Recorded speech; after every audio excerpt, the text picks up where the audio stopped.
December 7th, 1941. Pearl Harbor, aboard the battleship USS West Virginia. Before dawn, a mess attendant named Doris Miller finishes laundry duty and reports to his station below decks. He has no formal weapons training. The Navy, at this point, does not allow it. At 7:48 that morning, the first wave of Japanese aircraft appears over the harbour. Torpedoes strike West Virginia within minutes.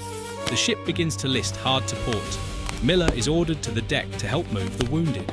Among them is the ship's captain, Mervyn Bennion, struck by shrapnel near the bridge.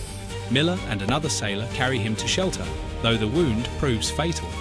Then, with the ship still under attack, Miller moves to an unmanned anti-aircraft gun. He has never been trained to fire it. He loads it anyway and begins shooting at the incoming planes. Witnesses later say he held the position until the ammunition ran out.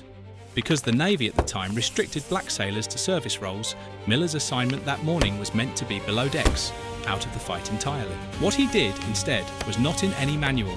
West Virginia takes 7 torpedo hits and 2 bomb hits before the attack ends. The ship settles into the harbour mud, badly damaged but still upright. 106 of her crew are killed. Miller is credited with helping move dozens of wounded sailors to safety before the order comes to abandon ship.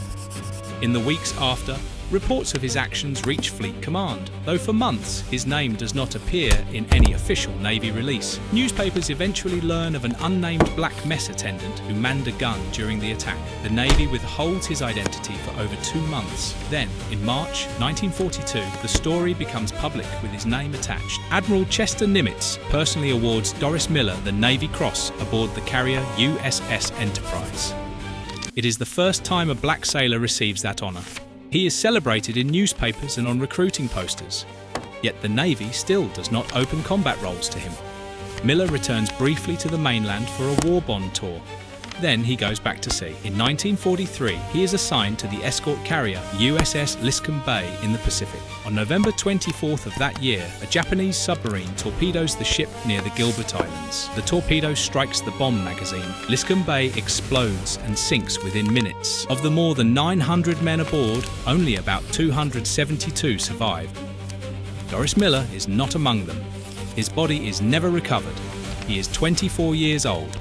The Navy does not desegregate its ranks for another 6 years. What Miller did that morning at Pearl Harbor becomes one of the first widely reported acts that forced the country to question the policy that kept him from the front line to begin with. In 1973, the Navy names a frigate after him, the first ship named for a black sailor. Decades later, in 2020, the Navy announces plans to name an aircraft carrier for him as well. Historians still debate exactly which gun Miller manned that morning.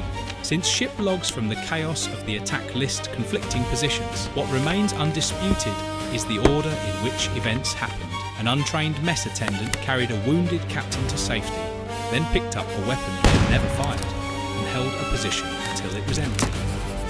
The gun itself was destroyed with the rest of the ship's superstructure during the attack, so no physical record of that morning survives beyond the after-action reports and the witnesses who watched him fire. Miller's Navy Cross citation describes extraordinary courage and disregard for his own personal safety. 2 years later, the sea took him with almost 700 other men. His name is on a carrier that has yet to be built.